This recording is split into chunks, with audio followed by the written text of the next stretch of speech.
Good morning students. Tagore children academy Surajgarh की हिंदी की online class में आपका फिर से स्वागत है।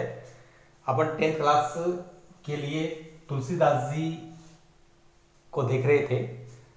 बालकांड का अंश लक्ष्मण परशुराम जो संवाद यहाँ पर आपकी पाठ्य पुस्तक में जो संकलित किया गया है उसके कुछ पद कुछ चौपाई दोहे अपन ने देखे थे। अब उसको कंटिन्यू करें, आगे लेकर के चले उसे। उससे पहले आज जो अपन देखने वाले हैं लक्ष्मण परशुराम के बीच में जो किस प्रकार परस्पर जो उनके वाद विवाद हो रहा है, उनका अत्यधिक क्रुद्ध हो रहे हैं परशुराम लक्ष्मण जी की बातों को सुन करके, और बीच बीच में इस प्रकार से लक्ष्मण बातें कर रहे हैं कि उनका हास्यास्पद स्थिति में वो पहुंच रहे हैं, उनके ऊपर व्यंग्य कर रहे हैं, उनकी वीरता को के बारे में वो बोल रहे हैं कि आपकी वीरता को कौन नहीं जानता है। तो इस प्रकार से हर प्रकार से उनका हास्यास्पद स्थिति में पहुंचाने का प्रयास कर रहे हैं परशुराम जी को। उसको फिर अपन कंटिन्यू करते हैं, आगे लेकर के चलते हैं। आज जो अपन देखने वाले हैं उसमें कौन कौन से क्लिष्ट शब्द आए हैं वो एक बार आप नोट कर लें।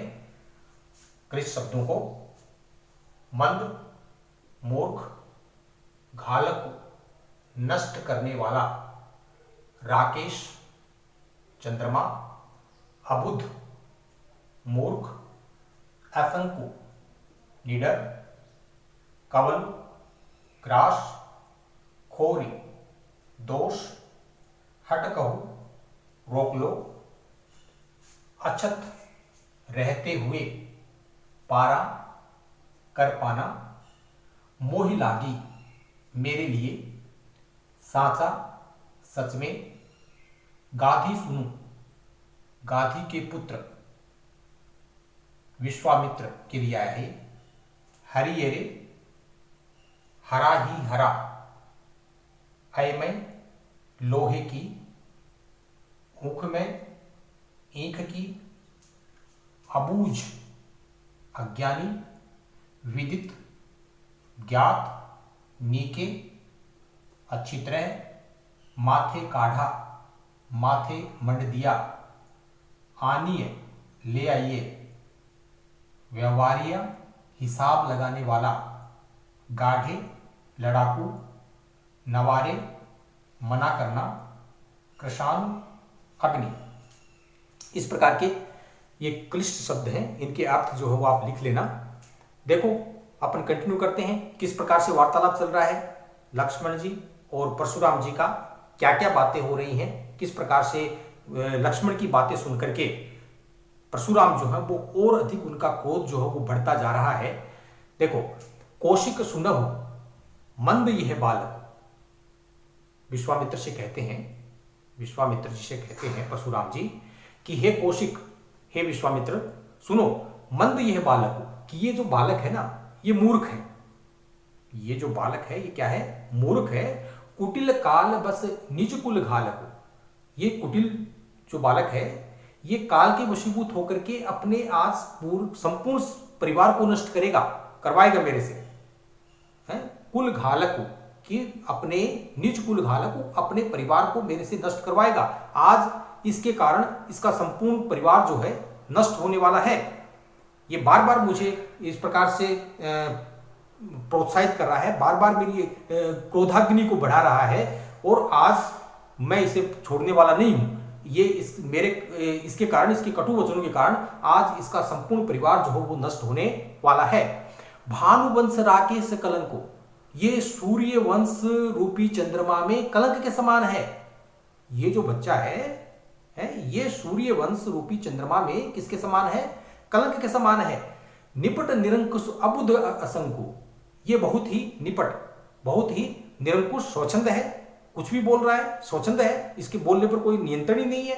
अबुध, मूर्ख है, और असंकु, निडर है। इसे भय नहीं लग रहा मेरा, इसे मेरा क्या नहीं लग रहा? भय नहीं लग रहा। आज निश्चित ही इसकी बातों के कारण, इसकी बातें सुनकर के, इसके शब्द सुनकर के, इसकी बातें सुनकर के आज ये अपने परिवार को मेरे से क्या करवाएगा? नष्ट करवाएगा। मैं इसको और इसके परिवार को आज छोड़ने वाला नहीं हूं। काल कवल होई छन माही, ये अभी एक क्षण में ही काल का ग्रास बनने वाला है, एक क्षण में ही अब इसकी मृत्यु होने वाली है मेरे हाथों। काल कवल, काल का ग्रास बनने वाला है। एक क्षण में ही अब इसकी मेरे हाथों मृत्यु होने वाली है। कहूँ पुकारी खोरी मोहि नाही, फिर मैं आपको पुकार करके आपको कह रहा हूं पहले से कि फिर मेरे को आप दोष मत देना, फिर आप मेरे को दोष मत देना। अभी एक क्षण में ही अब इसकी क्या होने वाली है, मृत्यु होने वाली है। मैं अब इसको छोड़ने वाला नहीं हूं। ये इतने शब्द बोल रहा है मेरे को, इसको किसी प्रकार से मेरा भय नहीं लग रहा। आज इसके कारण ये तो मरे ही मरेगा, साथ में इसका परिवार भी आज मरने वाला है। तुम हट कहू जो चहु उबारा, कहीं प्रताप बल रोष हमारा। हे विश्वामित्र, यदि तुम इसे बचाना चाहते हो, यदि तुम इसे क्या करना चाहते हो, बचाना चाहते हो, तो तुम हमारे बारे में इसे बताओ। हमारे बारे में, मेरे प्रताप के बारे में, मेरे बल के बारे में, मेरे क्रोध के बारे में तुम इसे क्या करो, बताओ और मेरे से दूर ले जाओ इसे। यदि तुम इसे बचाना चाहते हो हे विश्वामित्र, तो तुम इस बच्चे को मेरे से, इस बालक को मेरे से दूर ले जाओ और मेरे प्रताप, मेरे क्रोध और मेरे बल के बारे में इसे बताओ। इसे भय नहीं लग रहा किसी प्रकार का।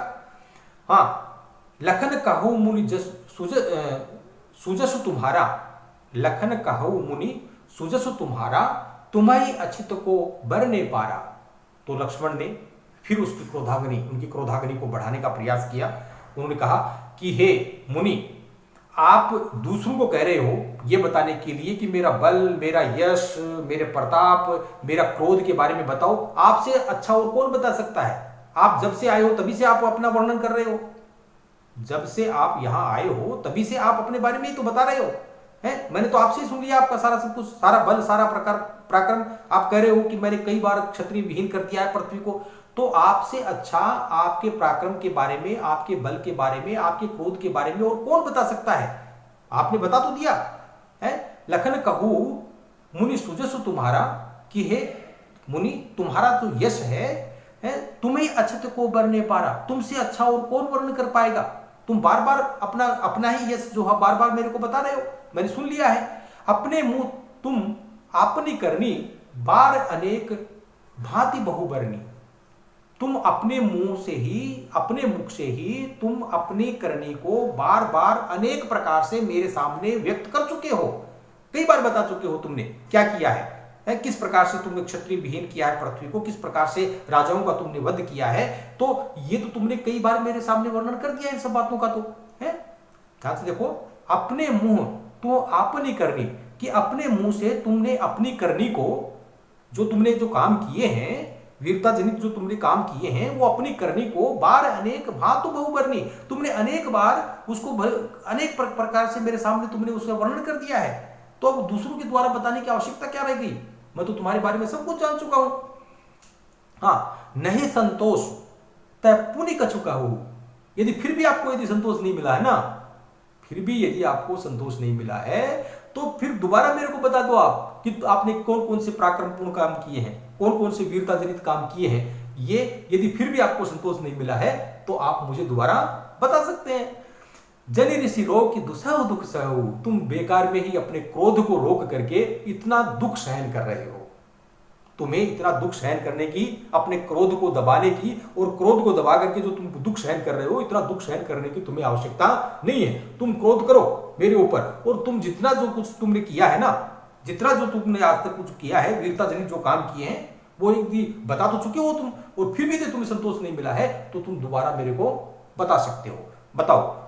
वीरवर्ति तुम धीर क्षोभा, गारी देत न पाहु शोभा। फिर उसे थोड़ा सा मजाक कर रहे हैं उनके साथ में, हास्यास्पद स्थिति में उसको ले जाने का प्रयास कर रहे हैं, व्यंग्य कर रहे हैं उनके ऊपर कि तुम वीरवर्ती हो, वीरव्रत धारण करने वाले हो, धीर धैर्यवान हो तुम तो, अक्षोभा क्षमा करने वाले हो, दूसरों को क्षमा करते हो तुम तो, गाली देते न पाओ शोभा, तुम गाली देते हुए, क्रोध करते हुए अच्छे नहीं लगते हो। तुम इस प्रकार क्रोध करते हुए, गाली देते हुए, क्रोध करते हुए अच्छे नहीं लगते हो। सूर समर करनी करही, कहीं न जनाभही आप।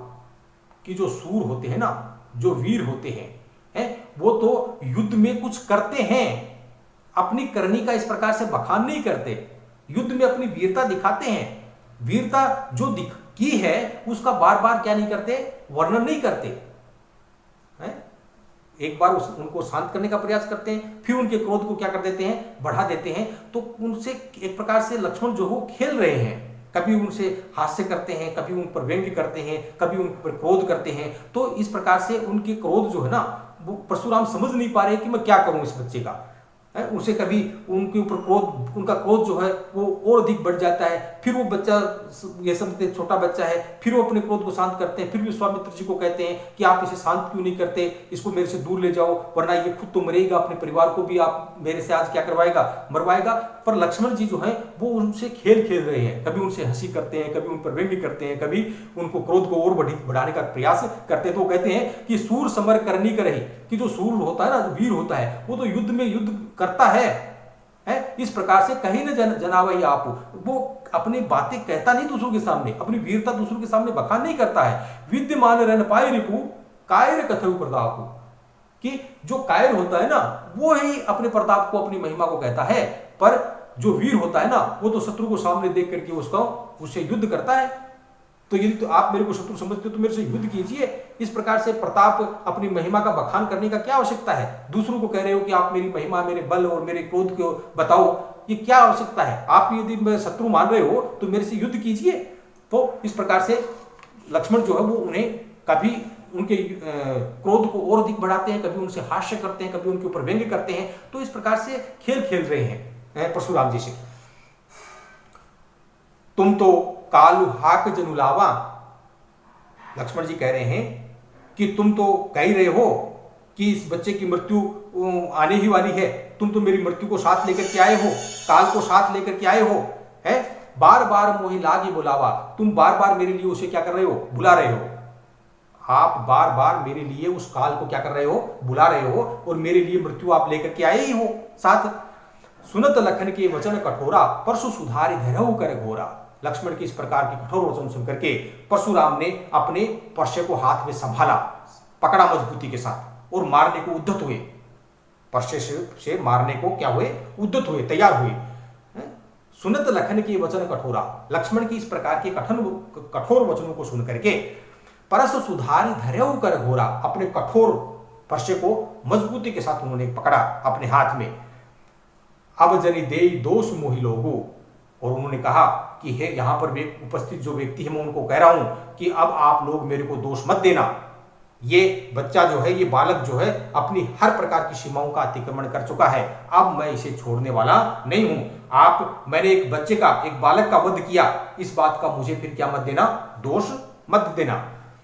अब जनि दे ही दोष मोहि लोगो, कटुवादी बालक वध जोगो, कि ये कटुवादी, इतना जो कठोर बोल रहा है ये बच्चा, ये तो वध करने योग्य ही है। मैं तो अभी तक इसे बच्चा समझ करके क्या कर रहा था, छोड़ रहा था, तो मैं अब इसका वध करने जा रहा हूं। आप मुझे फिर दोष मत देना कि मैंने एक छोटे बच्चे का क्या कर दिया, वध कर दिया। क्यों? क्योंकि अब मेरे लिए धैर्य की सीमा का नहीं रही है, अब मेरा धैर्य जवाब दे गया है, अब मैं इसे नष्ट करने ही जा रहा हूं, क्योंकि इसके कटु वचन अब मुझसे सहन से बाहर हो गए हैं। हाँ, अब जनि देव दोष मोहि लोगो, कटुवादी बालक वध जोगो, कि ये बालक जो है, कटुवादी जो बालक है, ये वध करने योग्य ही है। अब यहां पर उपस्थित जो लोग हैं वो मेरे को दोष मत देना। कौशिक कहा क्षमी अपराधु, बाल दोष गुण गणि न साधु।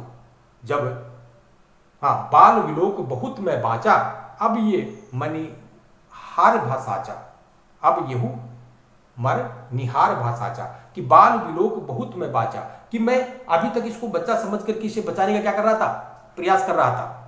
अभी तक मैं इसे बच्चा, छोटा बच्चा समझ करके बचाने का क्या कर रहा था, प्रयास कर रहा था। अब यह है मर निहार भाषाचा, अब ये सत्य में ही मरने योग्य है, अब ये मेरे हाथों मरेगा, अब मैं इसे बच्चा समझ करके छोड़ने वाला नहीं हूं।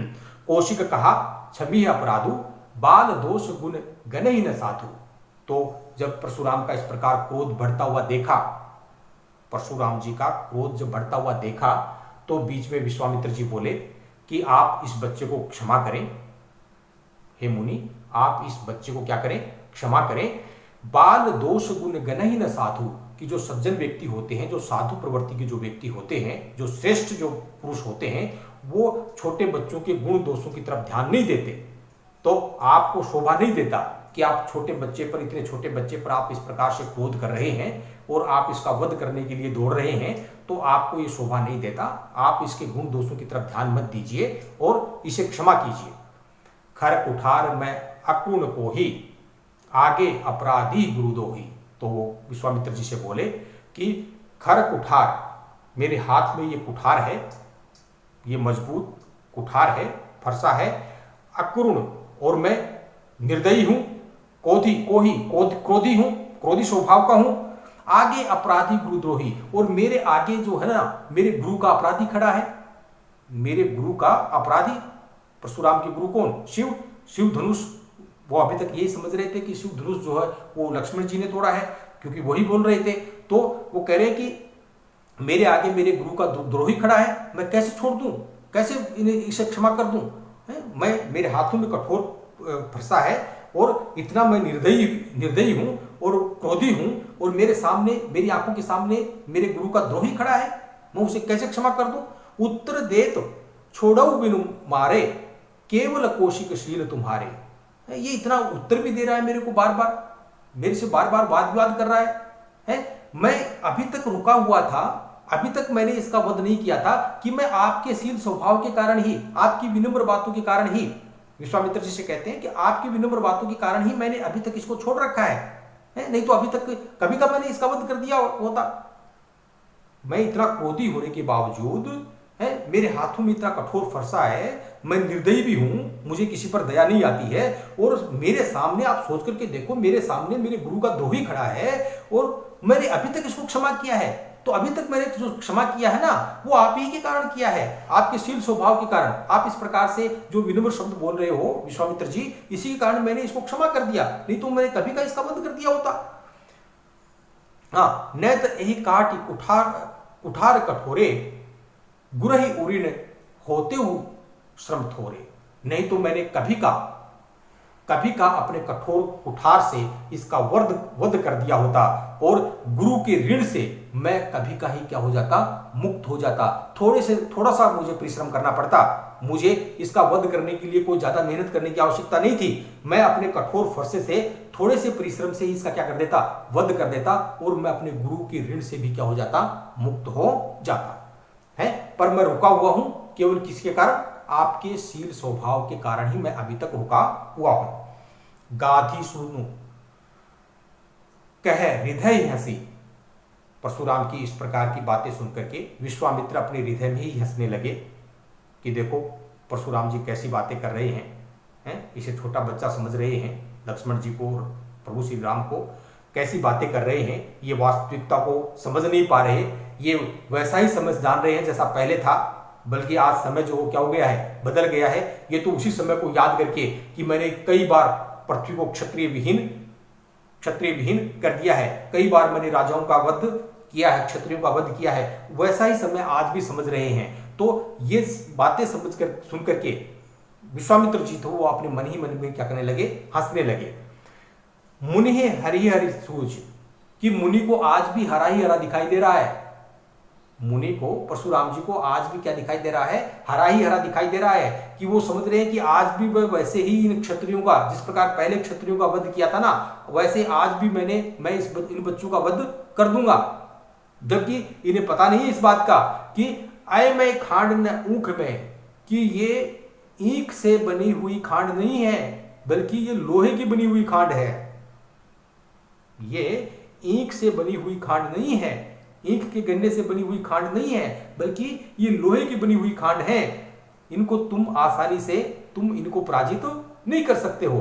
अजब न बूझ अबूझ, ये परशुराम जी जो हैं वो नासमझ बने हुए हैं, ये वास्तविकता को आज समझ नहीं पा रहे हैं। अजहु, आज, बूझ न अबूझ, मतलब आज जो है वो नासमझ बने हुए हैं, आज की जो वास्तविकता है उसको समझ नहीं पा रहे हैं। आज वैसा समय नहीं है जैसा उन्होंने कई बार क्षत्रिय विहीन कर दिया था पृथ्वी को, वैसा आज समय नहीं है। आज की वास्तविकता को ये समझ नहीं पा रहे हैं। ऐसा समझ करके विश्वामित्र अपने मन ही मन क्या करने लगे, हंसने लगे।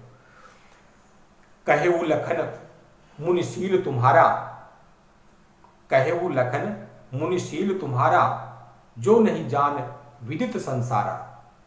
तो लक्ष्मण जी बोले परशुराम जी से कि संपूर्ण संसार जानता है आपके स्वभाव के बारे में, आपके शील स्वभाव के बारे में, मतलब व्यंग्य किया उनके। परशुराम का स्वभाव शील थोड़ी था, है, पर उनके ऊपर व्यंग्य किया कि कहू लखन, लखन बोले मुनि शील तुम्हारा, कि आपका जो शील स्वभाव है कि कितने विनम्र हो आप, है, ये तो कौन ही जान विदित संसारा, संपूर्ण संसार में कौन नहीं जानता है आपको, तो संपूर्ण संसार जानता है आपके शील स्वभाव को। तो व्यंग्य किया उनके ऊपर। मात पिता ही ऋण भय नीके, गुरु ऋण रहा सोच बड़ जी के। आपने माता पिता के ऋण से तो आप ऋण हो ही गए, ये भी व्यंग्य किया, क्योंकि परशुराम जी ने अपनी माता का वध किया था। परशुराम जी ने अपने पिताजी के कहने से अपनी माता जी का वध किया था, तो उन पर व्यंग्य किया कि आप माता पिता के ऋण से तो ऋण हो ही गए हैं, आज गुरु के ऋण से भी आप क्या हो जाओ, ऋण हो जाओ, है। गुरु ऋण रहा सोच बड़ो जी के, कि आपका गुरु का ऋण इतने समय से आपके ऊपर बचा हुआ है, तुम इतने चिंतित हो उसको वहन करते हुए, तो आज आप मौका है, अवसर है, आज आपका गुरु का जो ऋण है ना, उससे भी आप ऋण हो जाओ।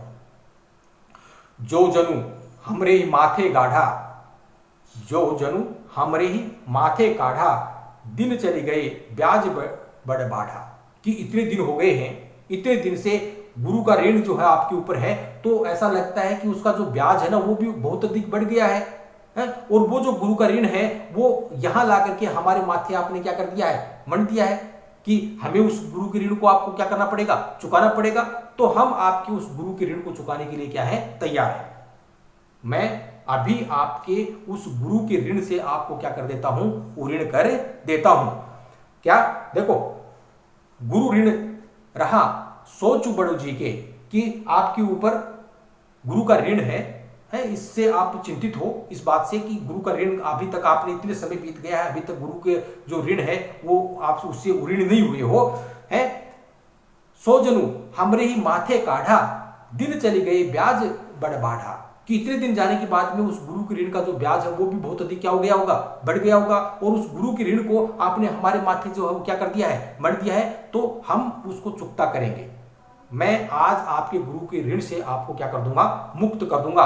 अब आनिए व्यवहार या बोली, तुरंत देहु मैं थैली खोली, कि आप ऐसा कीजिए कि कोई हिसाब करने वाले को ले आइए, कोई हिसाब करने वाले को ले आइए कि आपके ऊपर कितना गुरु का ऋण है, मैं अभी थैली खोल करके आपको वो दे दूंगा और आपको गुरु के ऋण से क्या कर दूंगा, मुक्त कर दूंगा।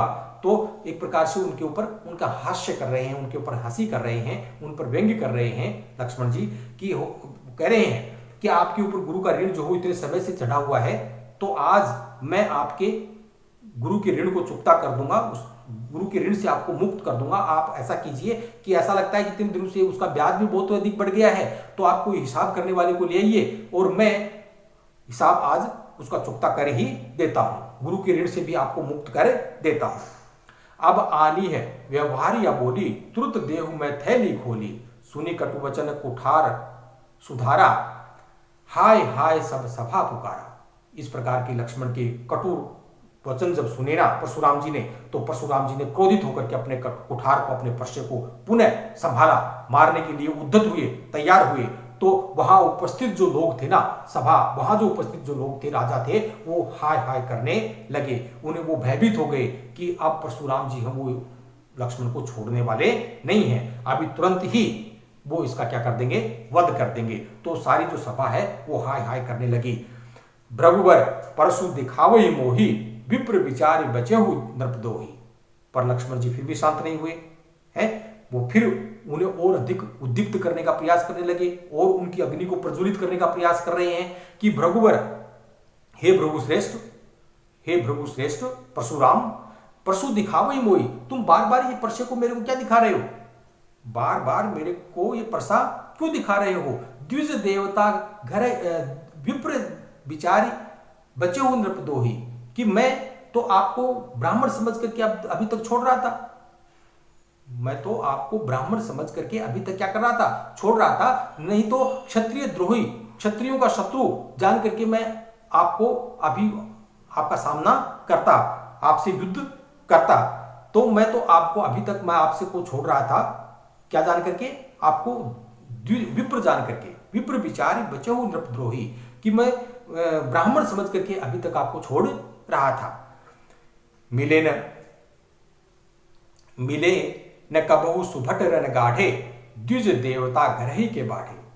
कि आज तक आपको युद्ध में जो आप बार बार ये कह रहे हो ना, मैंने कई बार क्षत्रिय विहीन कर दिया है पृथ्वी को, तो आज तक आपको युद्ध में कोई वीर योद्धा, सच्चे योद्धा मिले ही नहीं।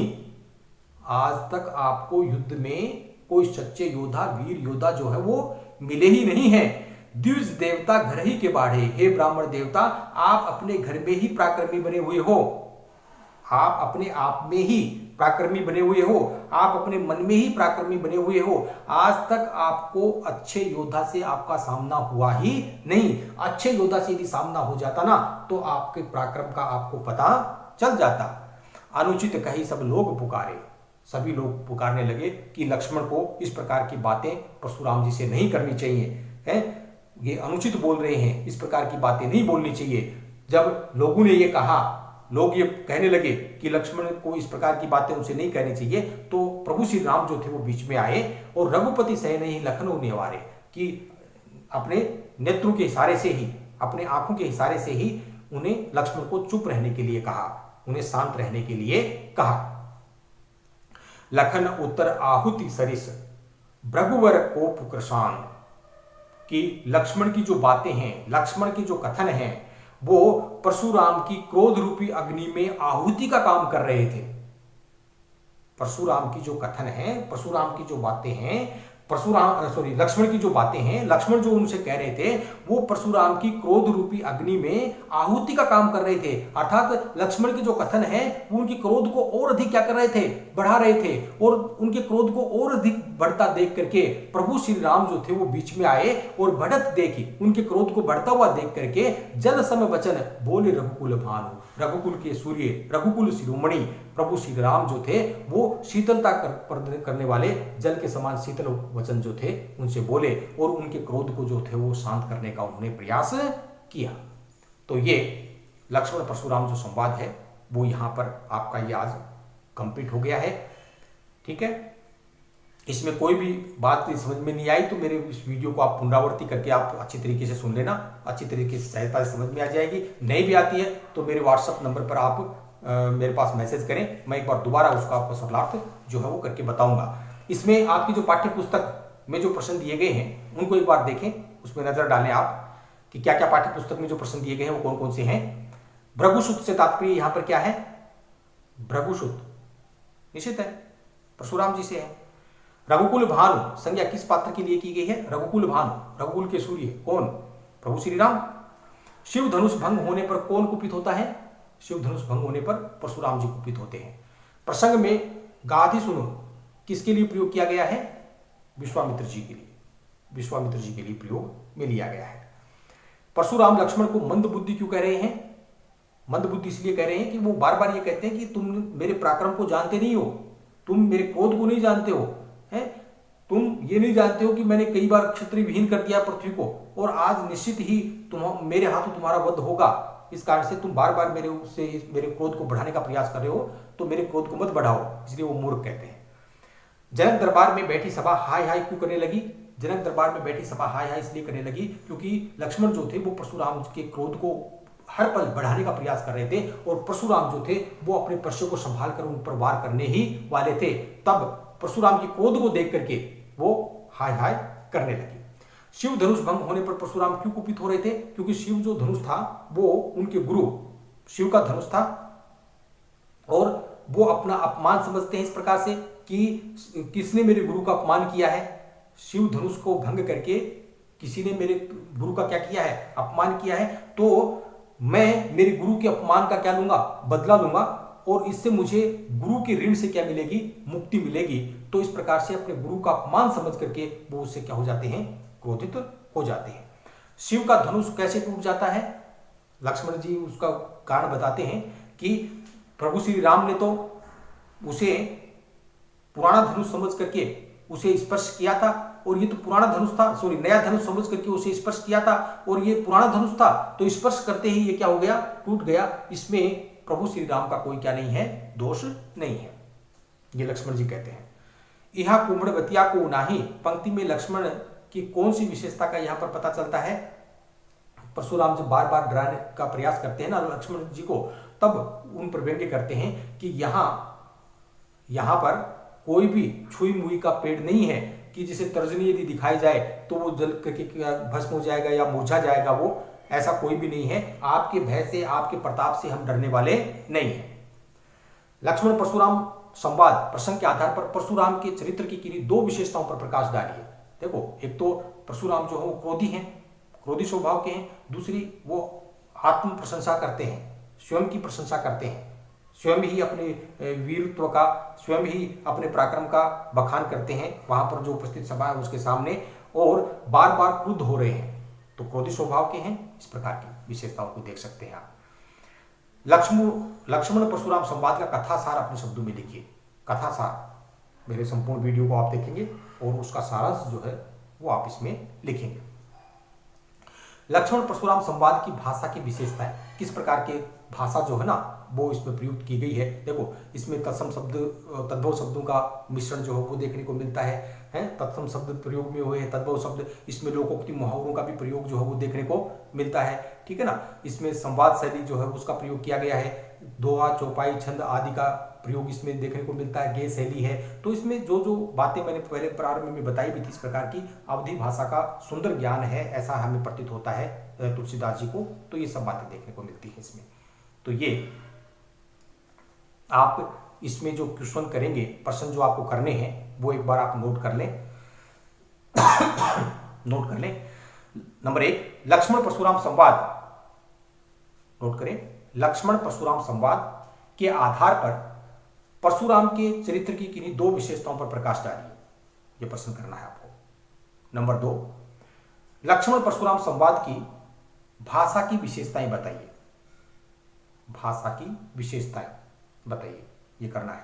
अगला देखो, कवि तुलसीदास के जीवन परिचय पर संक्षिप्त टिप्पणी लिखिए। मेरा पहला जो वीडियो है ना उसमें पूरा उनका जीवन परिचय जो है वो मैंने बताया है, तो वो देख करके आप उसमें लिखेंगे संक्षिप्त जीवन परिचय। अगला देखो, कवि तुलसीदास की कृतित्व पर संक्षिप्त प्रकाश डालिए। ये भी पहले वीडियो में विस्तार से मैंने बताया है, उसमें कौन कौन से ग्रंथ, कौन कौन से महाकाव्य उन्होंने रचित किए हैं। ठीक है, वो सब आप इसमें लिखेंगे। पहला वीडियो है उसमें संकलित है, दिया गया है। एक व्याख्या करेंगे आप इसमें, व्याख्या करेंगे कौन सी?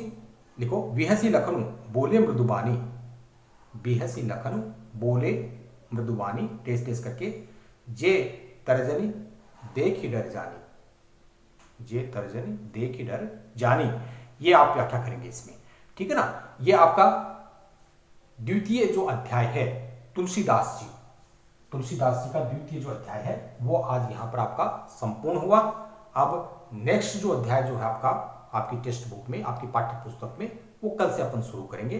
बहुत बहुत धन्यवाद। मेरे वीडियोस यदि आपको पसंद आ रहे हैं तो उनको लाइक और शेयर करें, साथ ही उनको सब्सक्राइब भी जरूर करें। बहुत बहुत धन्यवाद।